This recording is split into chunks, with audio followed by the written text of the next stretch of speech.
Hi friends, welcome to సిరి అమలు blogs. ఈరోజు blog వచ్చేసి నా ఫాలోవర్, నా సబ్స్క్రైబర్ ఒక మెసేజ్ చేశారు. ఏంటంటే, అక్క మీరు హౌస్ షిఫ్టింగ్ అయ్యారు కదా, హౌస్ షిఫ్టింగ్ అయినప్పుడు మీరు శారీలో బట్టలన్నీ వేసి క్లాత్ టైఅప్ చేశారు కదా, అది ఇలానో వీడియో చేయండి అక్క, నాకు ఇప్పుడు నేను రూమ్ షిఫ్ట్ చేస్తున్నాను, నాకు అవసరం పడుతుంది అక్క అనేసి అమ్మాయి అడిగింది. సబ్స్క్రైబర్ కోసమే ఈ చిన్న బ్లాగ్ చూసి ఎంజాయ్ చేయండి. శారీ మాత్రం స్టిఫ్ శారీ తీసుకోవాలండి. స్టిఫ్ శారీ అంటే పల్సర్ శారీ తీసుకోవద్దు. పల్సర్ శారీ తీసుకుంటే ఫోల్డింగ్ అనేది సరిగా రాదు. స్టిఫ్ ఉంటుంది కదా మనకి శారీ కట్టే విధానం, కట్టినాక కూడా ఎట్లా అయితే కడతామో అలాగ స్టిఫ్ ఉంటుంది కదా, ఆ శారీని మాత్రమే తీసుకోవాలి. తీసుకొని 4 ఫోల్డ్స్ చేయాలండి. నాకు ఈ శారీ అవసరం లేదు కాబట్టి శారీ మీకు నేను ఫోల్డ్ చేశాక చూపిస్తాను. శారీ అనేది ఇది ఖరాబ్ అయింది కాబట్టి ఏం చేస్తానంటే పడేయకుండా నేను రూమ్ షిఫ్ట్ చేసినప్పుడు యూజ్ అవుతుందని చెప్పేసి పెట్టేశానండి. చూడండి, ఓకేనా? ఇట్లా 4 ఫోల్డ్స్ చేసుకోవాలి, ఓకేనా? Cut it. ఇలా 4 ఫోల్డ్స్ వచ్చింది కదండి. చూడండి ఎంత నీట్గా రావాల్సిన అవసరం ఏం లేదు, జస్ట్ నేను మీకు శాంపుల్కి చెప్తున్నాను. 4 ఫోల్డ్స్ వచ్చినాయి కదా. ఇప్పుడు మనకి ఏమేమి అవసరం రూమ్ షిఫ్టింగ్ అయినప్పుడు నేను ఎగ్జాంపుల్కి చూపిస్తున్నాను ఇది, ఎందుకంటే నేను ఆల్రెడీ ప్యాక్ చేసేసుకున్నా. వల్ల అవి వేసేసుకున్నాక ఈ లాస్ట్ది ఇవి 2 కలిపి టైఅప్ చేసేసుకుంటే సరిపోతుందండి. ఇవి 2 ఇలా, ఓకేనా? టైఅప్ అయింది. ఇప్పుడు ఇది మిగులుతుంది కదా, ఇది ఎలా కట్టుకున్నా పర్లేదు. ఇప్పుడు ఈ ఎడ్జ్దిను ఇవి 2 మాత్రము మనకు ఎంత కావాలో అంత టైట్గా కట్టేసుకొని పెట్టేసుకోవాలి. ఇలా ఫోల్డింగ్స్ చూస్తున్నారు కదా, ఇలా మనం ఇది ఒక ప్రాసెస్ అయిపోయింది. ఇంకొక ప్రాసెస్ ఉంది, అది కూడా చూపిస్తాను నేను, ఓకేనా? Cut it. Friends, first tip అయితే చూసారు కదా. ఫస్ట్ టిప్లో శారీలో బట్టలు పెట్టి ఫోల్డింగ్ అయితే చూసారు కదా, టైఅప్ చేసేసుకోవడం అయితే చూసారు. సెకండ్ టిప్ వచ్చేసి శారీతోటే బ్యాగ్ చేసి బ్యాగ్లో కూడా మనము బట్టలు పెట్టుకోవడానికి ఉంటుంది. ఏంటంటే మన బ్యాగ్, ఇప్పుడు మనం క్యారీ బ్యాగ్, లగేజ్ బ్యాగ్స్ ఉంటాయి కానీ ఇప్పుడు మన ఇంట్లో సరిపడా బట్టలు పెట్టుకునే లగేజ్ బ్యాగ్స్ అయితే ఉండవు కాబట్టి మనం ఏం చేస్తాం, హౌస్ షిఫ్టింగ్ అయినప్పుడు శారీలో బట్టలని కట్టి పెట్టుకుంటాం. కానీ కొంతమంది సంచిలలో పెడతారు, కొంతమంది లగేజ్ బ్యాగ్లలో పెడతారు. కానీ ఏం లేని కొందరు కూడా ఉంటారు. వాళ్ళ పరిస్థితి ఏంటి? అప్పుడు ఫర్ ఎగ్జాంపుల్ నాకు 3 లగేజ్ బ్యాగ్సే ఉన్నాయి. ఆ 3 లగేజ్ బ్యాగ్స్ అయిపోయాక మిగతా బట్టలు ఎక్కడ పెట్టుకోవాలి అర్థం కాక నేను ఏం చేశానంటే, ఫస్ట్ స్టార్టింగ్లో శారీస్ని ఒక ఫుల్ శారీ తీసుకుంటే నాకు 4 బ్యాగ్స్ ఇస్తాయండి.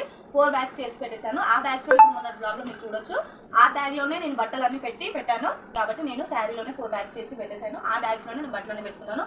ఈ బ్లాగ్ ఎవరి కోసం చేస్తున్నా అంటే, మెయిన్గా స్పెషల్గా నా వీడియో చూసిన నా సబ్స్క్రైబరు, నా ఫాలోవర్ నన్ను, అక్క నేను కూడా రూమ్ షిఫ్ట్ అవుతున్నాను, నా కోసం ఈ బ్లాగ్ చేసి పెట్టాము అక్క, నాకు మీరు ఎలా చేశారో చెప్తే దాన్ని బట్టి నేను కూడా చేసుకుంటాను అని నా సబ్స్క్రైబర్ నాకు అడిగారు కాబట్టి నేను ఈ బ్లాగ్ తీస్తున్నాను. ఏమంటారు, ఇది ఎలా అనేది స్టిచ్చింగ్ ఎలా అనేది చూపిస్తాను, కటింగ్ ఎలా అనేది కూడా చూపిస్తాను. ఫ్రెండ్, కటింగ్కి వచ్చేస్తాము. ఒక శారీ తీసుకున్నాం కదా, శారీ కూడా మీరు స్టిఫ్ శారీ అయినా పర్లేదు, నార్మల్ శారీ అయినా పర్లేదు, ఏదైనా పర్లేదు, చేసేసుకుందాం, ఓకేనా? ఓకే ఫ్రెండ్స్, ఏం పెద్దగా పని ఉండదు. దీంట్లో స్టిచ్చింగ్ మిషన్ ఉందంటే ఈజీగా అయిపోతుందండి మనకి. ఇప్పుడున్న జనరేషన్లో అయితే మాత్రం ప్రతి ఇంట్లో మిషన్ ఉంటుంది కాబట్టి ఈ వర్క్ ఇంకా ఈజీ అయిపోతుంది. ఏం లేదండి, ఇది మనకి ఎంత మెజర్మెంట్ కావాలో చూసుకోవాలి. ఏం లేదు, ఎంత మెజర్మెంట్ కావాలో చూసి దాంట్లో డబల్ ఫోల్డ్ చేసుకోవాలండి. ఇప్పుడు ఇంత అయితే ఓకే పర్లేదు అనుకున్న వాళ్ళు ఇలా డబల్ ఫోల్డ్ చేసుకోవాలండి. కాకపోతే నేను డబల్ ఫోల్డ్ చేయట్లేదు, సింగిల్ ఫోల్డ్ తోటి చూపిస్తున్నాను మీకు. దీన్ని బేస్ చేసుకోండి మీరు డబల్ ఫోల్డ్తో స్టిచ్చింగ్ అయితే చేసుకోండి ఫ్రెండ్. ఓకే, కటింగ్లోకి వెళ్ళిపోదామండి. నేను పెద్దగా చేయట్లేదు, ఎందుకంటే చిన్నగానే చేస్తున్నాను. ఎందుకంటే నాకు ఆల్రెడీ ఉన్నాయండి, చాలా ఉన్నాయి కాబట్టి నాకు సరిపోతుంది. మళ్ళీ ఇది చేశాక ఇంకా ఎందుకు ఎక్స్ట్రా కదా అనవసరంగా, అందుకని నేను నార్మల్గా చేసి చూపిస్తున్నాను. ఏంటంటే ఫస్ట్ స్టిచ్చింగ్ చేయడం ఎలా, కటింగ్ ఎలా అనేది చూసుకోండి. కటింగ్ ఎలా అనేది చూసుకుంటే దాన్ని బట్టి స్టిచ్చింగ్ వచ్చేస్తుంది ఈజీగా. చూడండి, నేనైతే ఎక్కువ తీసుకోవాలి ఎందుకంటే నాకు ఆల్రెడీ ఉందని మీకు చెప్పాను కాబట్టి, ఓకేనా ఫ్రెండ్స్? చూడండి, నేనైతే చాలా చిన్నగా తీసుకుంటున్నాను. మీరు పెద్దగా తీసుకోండి, చిన్నగా తీసుకోకండి. మంచిగా పెద్దగా నీట్గా పెద్దగా తీసుకోండి, చిన్నగా అస్సలు తీసుకోకండి. పెద్దగా తీసుకుంటేనే మీకు యూజ్ అవుతుంది. ఎందుకంటే నాకు ఆల్రెడీ ఉన్నాయి కాబట్టి నేను పెద్దగా అయితే తీసుకోవట్లేదు, చిన్నగా తీసుకుంటున్నాను, ఓకేనా? నాకు ప్రజెంట్ మీకు చూపించడానికి నేను విత్ సింగిల్ ఫోల్డ్ ఓకేనా, విత్ సింగిల్ ఫోల్డ్ చిన్నగా తీసుకుంటున్నాను. మీరు మాత్రం విత్ డబల్ ఫోల్డ్ పెద్దగా తీసుకోండి. విత్ డబల్ ఫోల్డ్ తీసుకోండి. మీరైతే ఈక్వల్గా ఉండాలండి, మొత్తం ఈక్వల్గా ఉంటేనే మనకి ఈజీగా ఉంటుంది. కాబట్టి మళ్ళీ కట్ చేసినాక కూడా ఒకసారి కిందికి మీదికి ఒకసారి చెక్ చేసుకోండి ఫ్రెండ్. ఒకసారి చెక్ చేసుకున్నాక ఇప్పుడు స్టిచ్చింగ్లోకి అయితే వెళ్ళిపోదాము. ఫ్రెండ్స్ స్టిచ్చింగ్ దగ్గరికి అయితే వచ్చేసాం. కటింగ్ అయిపోయింది కదా, స్టిచ్చింగ్ దగ్గరికి అయితే వచ్చేసాం. ఈ రెండు ఉంటాయి కదా, ఈ రెండు ఇట్లా పెట్టుకొని ఎడ్జ్ దగ్గర నుంచి స్టిచ్చింగ్ అయితే స్టార్ట్ చేయాలి. స్టిచ్చింగ్ చేసేటప్పుడు కూడా కొంచెం జాగ్రత్తగా చేయండి, నీట్గా చేయండి, ఫినిషింగ్ నీట్గా వచ్చేటట్టుగా చూసుకోండి. ఓకేనా? నేనైతే నిలబడే కుట్టేస్తున్నాను, ఎందుకంటే చిన్నదే కాబట్టి నిలబడే కుట్టేస్తున్నాను.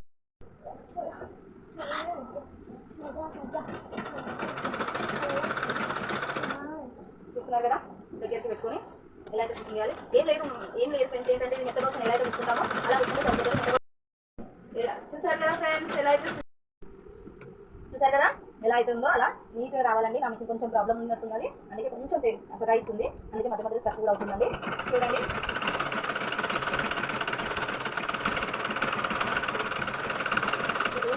అయితే చాలా ప్రాబ్లం అవుతుందండి, చాలా వస్తుంది. ఈసారి అయితే మాకు చాలా దారుణంగా అయిందండి, ఎక్కువ రాలేదు. ఎడ్జ్కి వచ్చాక డబల్ స్టిచ్ చేయడం మాత్రం మర్చిపోకండి. ఎడ్జ్కి వచ్చినాక మాత్రం కన్ఫర్మ్గా డబల్ స్టిచ్ చేయాలండి. డబల్ స్టిచ్ చేస్తే మనకి ఫినిషింగ్ అనేది నీట్గా వస్తుందండి.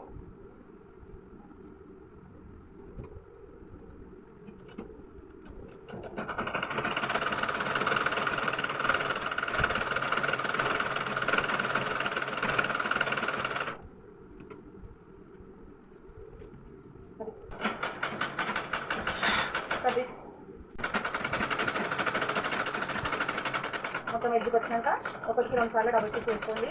1-2 సార్లు మాత్రం డబుల్ స్టిచ్ చేసుకోవాలండి. డబుల్ స్టిచ్ చేసుకుంటే మనకి లాక్ అవుతుంది. ఓకేనా?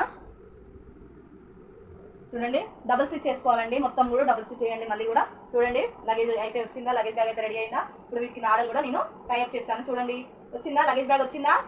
చూడండి, నేనైతే శారీ ప్రస్తుతానికి అయితే శారీదే ఉంది కదా, అదే తీసుకున్నాను. చూడండి, శారీ లేసే తీసుకున్నాను. శారీ లేస్ తీసుకొని డైరెక్ట్ కుట్టేస్తానని చెప్పేసి శారీ లేస్ అయితే తీసేసుకున్నాను. మన బ్యాగ్ అయితే థ్రెడ్స్ పెట్టేసుకుందామంటే, థ్రెడ్స్ పెట్టేసుకుంటే మనకి ఇబ్బంది లేకుండా ఉంటుంది, పట్టుకోవడానికైనా టై చేయడానికైనా ఇబ్బంది లేకుండా ఉంటుంది. కాబట్టి నేనైతే థ్రెడ్ వేసేస్తున్నాను. చూడండి, థ్రెడ్ వేయడం కూడా చూపిస్తానండి మీకు. నేనైతే ఇలా వేస్తున్నాను దీనికి, ఎందుకంటే ఇది కొంచెం పెద్దగా తీసుకున్నాను కదా. మీరు ప్రైస్ ఇప్పుడు మనము నార్మల్గా తప్పుడు ముడి అంటారు కదా, అలా వేయడానికి కూడా టైప్లో చేసుకోవచ్చు అండి. నేనైతే డైరెక్ట్ బ్యాగ్ లాగా చేసేస్తున్నానండి దీన్ని మళ్ళీ ఒక్క స్టిచ్తో ఆపేయద్దండి. ఒక 2-3 స్టిచ్లన్నా వేసుకోవాలండి. మీరు 2-3 స్టిచ్లన్నా వేసుకోవాలండి. వేసుకుంటేనే మీకు టైఅప్ అవుతుందండి ఈజీగా. ఎందుకంటే ఎంత లగేజ్ ఉన్నా కూడా మోస్తుంది బరువు, లేకపోతే బరువు మోయలేదండి. ఓకేనా? చూడండి, ఇది కూడా చూపిస్తాను. చూడండి, ఓకేనా? ఓకేనా?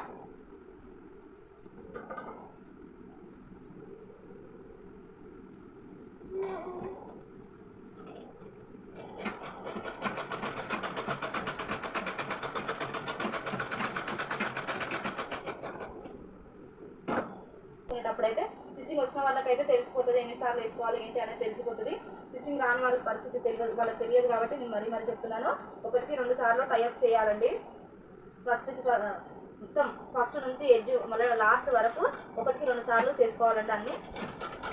స్టిచ్చింగ్ అయితే 1-2 సార్లు చేయాలండి. ఏదైనా కూడా డబుల్ స్టిచ్ చేయాలి. డబుల్ స్టిచ్ చేయకపోతే మాత్రం రాదు. డబుల్ స్టిచ్ చేయకపోతే ఏమవుతుందో కూడా చూపిస్తాను నేను.